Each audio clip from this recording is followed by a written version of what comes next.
You're listening to the Amazing Facts Daily Devotional. Today's topic, Transcontinental Motor Convoy. After World War I, leaders in Washington became concerned about the state of the nation's roads. The automobile was still a relatively new invention, so most transcontinental travel depended on a few train tracks spanning the country. The U.S. War Department wanted to know if the nation's roads could handle coast-to-coast movements of Army units by road. As a test, the Transcontinental Motor Convoy, some 80 military vehicles and 280 soldiers, took an epic road trip from Washington, D.C. to California. The starting date was July 7, 1919.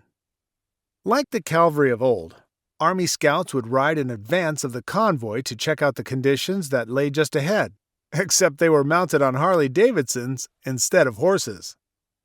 The convoy traveled over dirt roads, rutted paths, winding mountain trails, and shifting desert sands roughly along the route of present-day Interstate 80. Many areas were nearly impassable, and the men often had to push or pull the heavy trucks along through the summer heat. The vehicles frequently broke down, got stuck in quicksand and mud, and sank when roads and bridges collapsed under them. In spite of the hardships, 62 days after it left Washington, D.C., the convoy reached San Francisco. It had covered 3,251 miles, averaging 58 miles a day at an average speed of 6 miles an hour. The official report of the War Department concluded that the existing roads in the United States were absolutely incapable of meeting the present-day traffic requirements.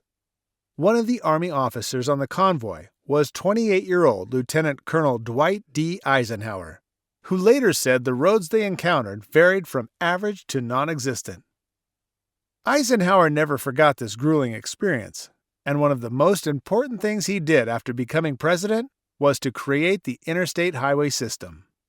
Construction began in 1956, and the entire interstate system now has a total length of 46,837 miles. It's the largest highway system in the world and the largest public works project in history. Did you know the Bible speaks of an army of highway workers that will go before the Lord? The voice of one crying in the wilderness, "Prepare the way of the Lord.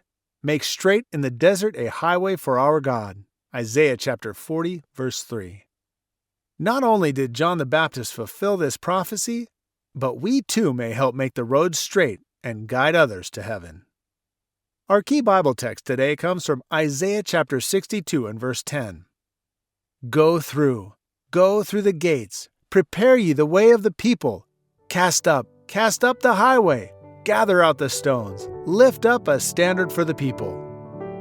Thank you for listening to the Amazing Facts Daily Devotional.